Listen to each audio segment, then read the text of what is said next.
Last time हमारी कहानी ख़त्म हुई थी, कहाँ पे ख़त्म हुई थी? लास्ट हमने जो टॉपिक पढ़ा हुआ था वो हमने पढ़ा था ये वाला पेज, टाउन प्लानिंग किया था। और आज हम स्टार्ट करेंगे अपना वाटर मैनेजमेंट टॉपिक से। सो यार देखो, वाटर मैनेजमेंट टॉपिक की अगर मैं बात करूँ, ठीक है, तो सबसे पहले वाटर मैनेजमेंट में हम क्या पढ़ेंगे, जो हड़प्पन से वो ज़्यादा इम्पोर्टेंस किसको देते थे, वाटर मैनेजमेंट को और क्लीनलीनेस, साफ़ सुथरा को करने को बहुत ज़्यादा साफ़ सफाई को बहुत ज़्यादा इम्पोर्टेंस देते थे। इनके पास most of the time separate areas होती थी बाथिंग इन देयर होम्स, मतलब घर में अभी तो आपको पता होगा कि मुझे स्टिल याद है व्हेन अराउंड 2004 या 3 की बात है, मैं I was born in Bihar and there I used to live with my nana ji. And वहाँ पे वॉशरूम नहीं था और मेरे नानू उस गांव के सेकंड इंसान थे जिसका सेपरेट बाथरूम था। तो यार मैं 2000 की कहानी बता रही हूँ, मतलब समझ लो 2004 और 5 की। तो इंडिया में ये जो है सेपरेट बाथरूम का कॉन्सेप्ट, मतलब बाथरूम तो हमेशा था, पर जो अंडर डेवलप्ड गाँव थे उन सब में टॉयलेट की सुविधा जो है बहुत लेट से आई थी, ठीक है। लेकिन आप यहाँ पे देखो, ये हम बात कर रहे हैं इंडस वैली सिविलाइजेशन की, सॉरी इंडस सरस्वती सिविलाइजेशन की, नाम बदल गया है। तो इनके पास सेपरेट एरिया होता था उनके घर में नहाने वहाने के लिए। और ये जो वॉशरूम होते थे ये कनेक्टेड होते थे किससे, लार्जर नेटवर्क ऑफ ड्रेन से, यानी जो भी गंदगी होती थी वो ड्रेन से वॉश आउट हो जाती थी। और ये कहाँ पे, ये ड्रेन्स जो है, नाला कहाँ बहता था, बिलो दी स्ट्रीट्स, है ना, रोड के नीचे से बहती थी और पूरा का पूरा वेस्ट वाला गंदा पानी ले जाती थी अपने साथ। नेक्स्ट टॉपिक की हम बात करते हैं मोहनजोदारो में जो लोग रहते थे, मोहनजोदारो में जो लोग रहते थे ये वाटर कहाँ से ड्रू करते थे, हंड्रेड्स ऑफ वेल से, मतलब 100 से ऊपर जो कुएँ होते थे, वेल मतलब कुआँ जो कि इसका ईंट का बना हुआ था, ब्रिक का बना हुआ था। इससे ये लोग क्या करते थे, वाटर ड्रेन आउट करते थे, ठीक है,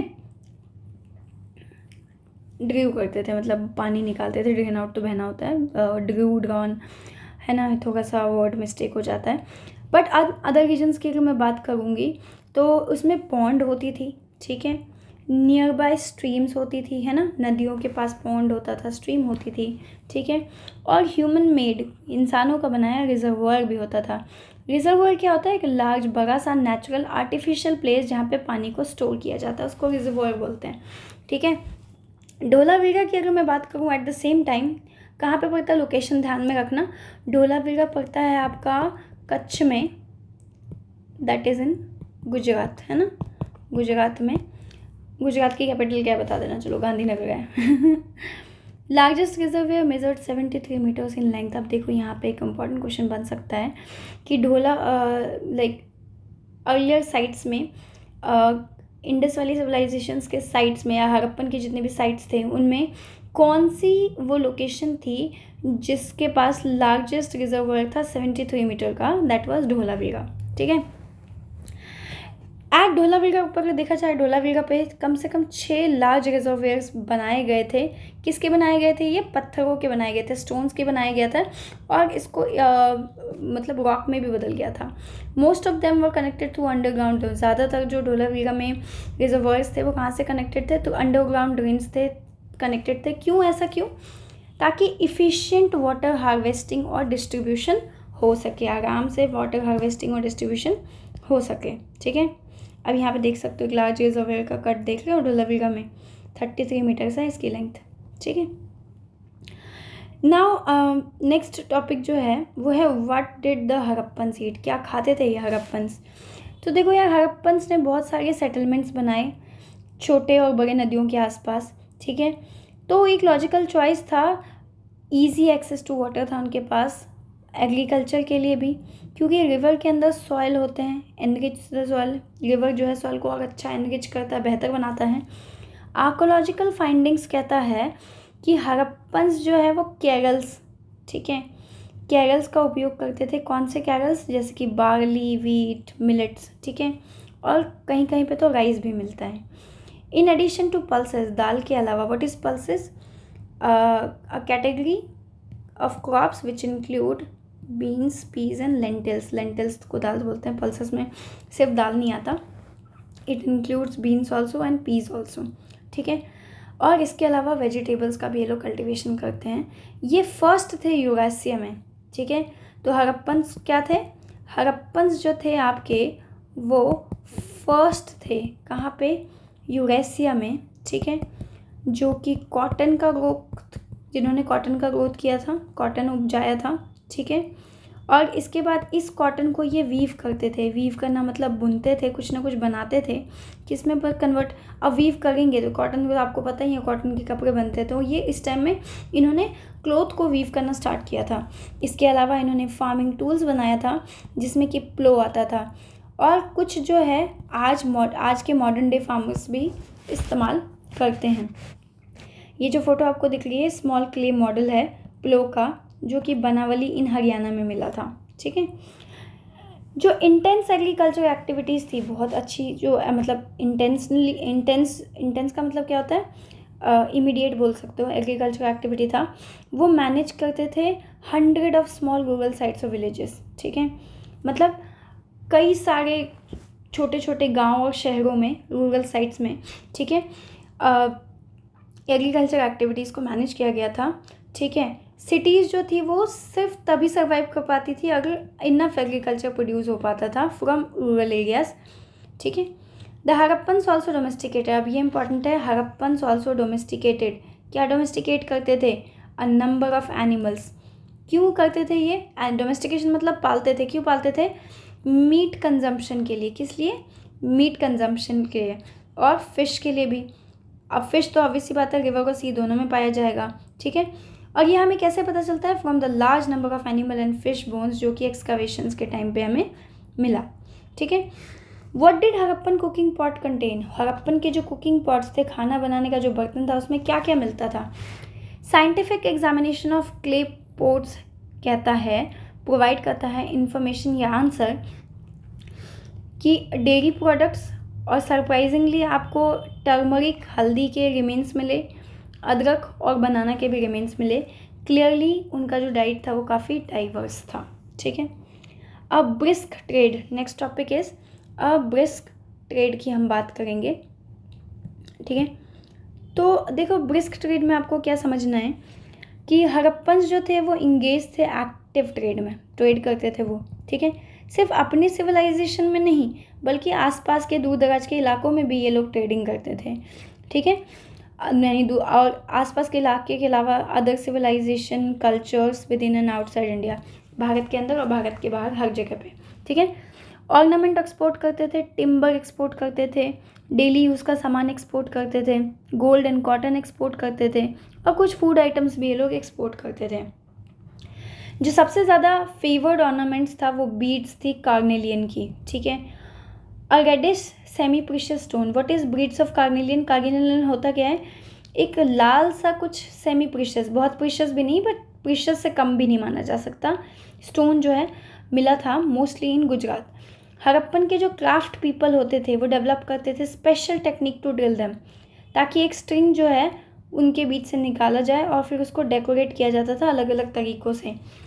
ये काम करते थे कॉन्स शेल्स में, और कॉन्स शेल्स को कन्वर्ट करते थे ब्यूटीफुल सेल्स बैंगल में, जिसे क्या चाहिए होता है, विच रिक्वायर सोफिस्टिकेटेड टेक्निक, क्या चाहिए इसको, सोफिस्टिकेटेड टेक्निक चाहिए क्योंकि शेल हार्ड मटेरियल होता है।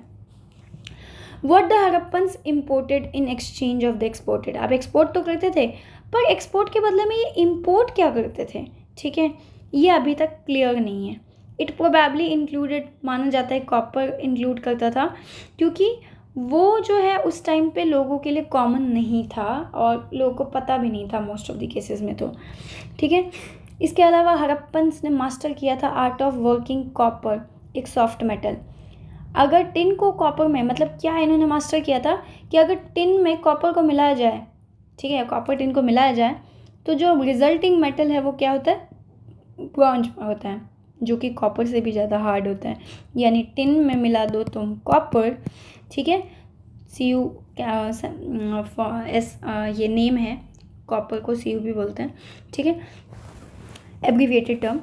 तो अगर टिन में तुम मिला दो कॉपर तो मिलेगा तुम्हें ब्रॉन्ज, जो कि कॉपर से भी ज़्यादा क्या है, हार्ड है, ठीक है। समझ आया, बहुत ईजी है, ऐसा कुछ रॉकेट साइंस नहीं है इसमें।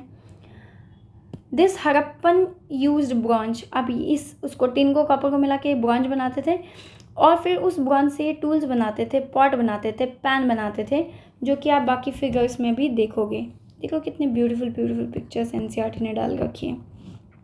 ठीक है, ये कार्नेलियन बीड्स की फ़ोटो डाल रखी है जो सूसा से एक्सकावेट किया गया। अब यहाँ देखो, यहाँ से भी क्वेश्चन बन सकता है कि कार्नेलियन बीड कहाँ से एक्सकावेट किया गया था, कौन से हड़प्पन साइट से एक्सकावेट किया था? सूसा से, जो कि आज ईरान में पड़ता है। To conduct such a trade, ऐसा ट्रेड करने के लिए ये लैंड, रूट और रिवर का इस्तेमाल करते थे, और सी अगर ज़्यादा दूर तक जाना है। ये पहला इंटेंसिव मैरीटाइम एक्टिविटी था इंडिया में। In that quite a few Harappan settlements are located in the coastal regions of Gujarat and Sindh. ठीक है, लोथल एक छोटा सा सेटलमेंट जो गुजरात में पाया जाता है। इसमें काफ़ी बड़ा सा ब्यूज है, जिसका बेसिन है, जिसका लेंथ है 270 मीटर और विड्थ क्या है 36 मीटर। लेंथ जो है ज़्यादा है than that of 2 football ground, यानी 2 फुटबॉल ग्राउंड को अगर मिला दिया जाए तो उससे भी ज़्यादा इसका लेंथ बोला गया है।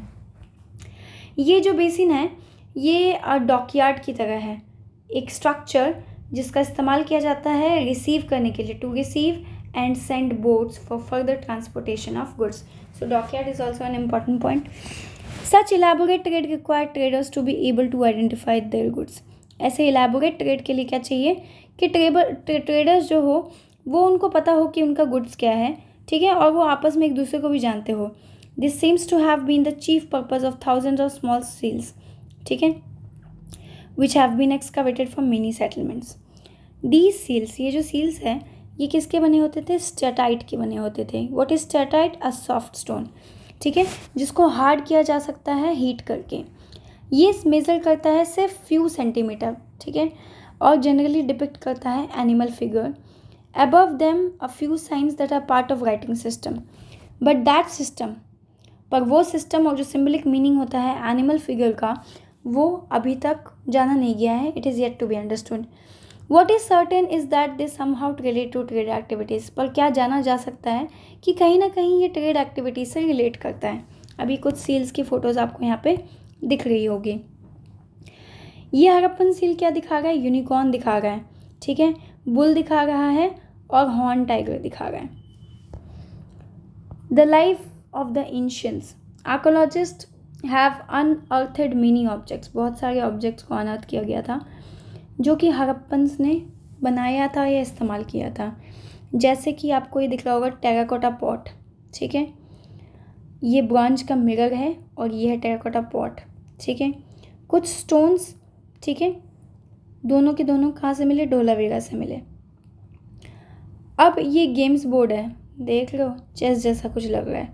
ठीक है, टेराकोटा विसल 4 सेंटीमीटर लेंथ, कहाँ से मिला? करनपुरा, राजस्थान। ठीक है, हड़प्पन्स ने काफ़ी गेम्स को डिज़ाइन किया था एंड टॉयज़ को भी, ताकि दोनों बच्चे और बड़े खुश रहे। कल्चरल एंड सिम्बॉलिक ऑब्जेक्ट्स की बात करते हैं। ठीक है, प्रिस्ट किंग। ठीक है, दो it is not known who the figure was. एक सील जो कि स्वास्थ्य का दिखाता है। ठीक है, एक सील जो 3 फेस्ड 3 चेहरे वाला भगवान दिखाता था। ठीक है, सराउंडेड बाय पावरफुल एनिमल्स। ये जो आपको फिगर दिख रहा है, मैं इसकी बात कर रही हूँ। इसके अलावा ये फिगर तो बहुत ही कॉमन है, डांसिंग गर्ल। ठीक है, कहाँ से मिली थी ये? मोहन जोदारो। ठीक है, उसके बाद इसकी हाइट क्या थी? 10.8 सेंटीमीटर हाइट थी इसकी।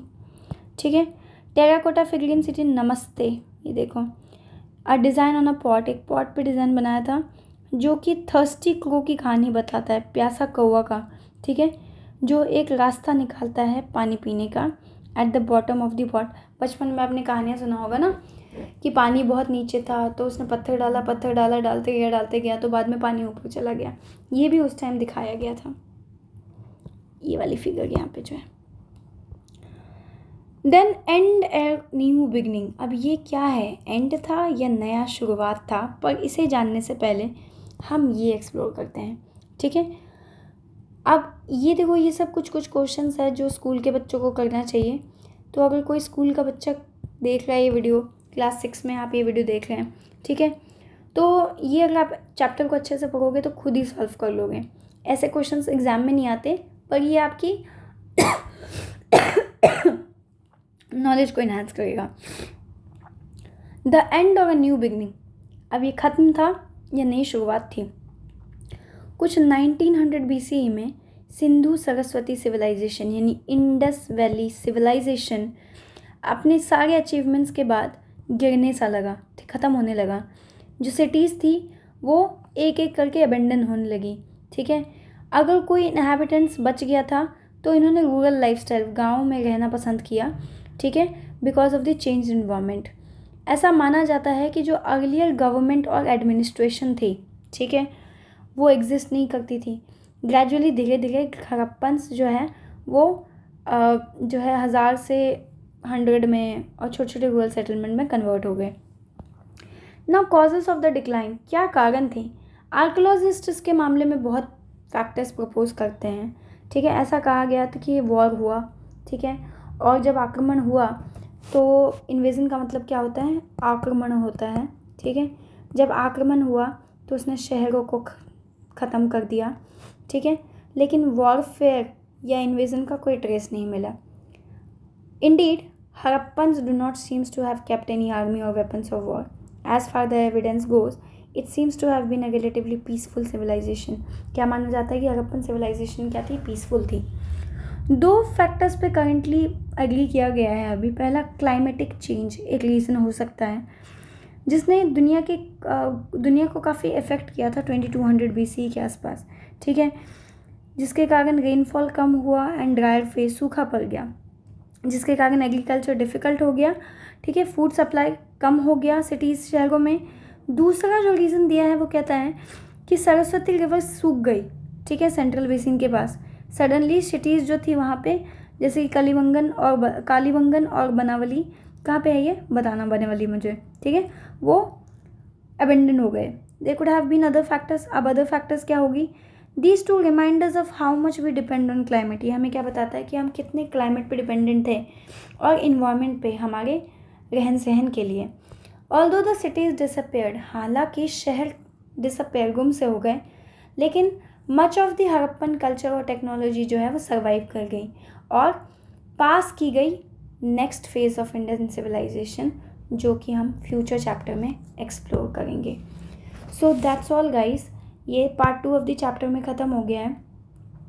कुछ क्वेश्चंस है यहाँ पे, ठीक है। अगर मुझे टाइम मिला तो मैं इस क्वेश्चन आंसर्स की भी वीडियो बना दूँगी, बट अभी आपको चैप्टर समझ आएगा तो खुद से ट्राई करना, it would be very easy for you, क्योंकि एज सुन, बहुत सिंपल सी बात होती है यार, जब तुम्हें चैप्टर समझ में आ जाता है तो तुम सब कुछ सॉल्व कर सकते हो, क्योंकि क्वेश्चंस इसी के अंदर से आता है।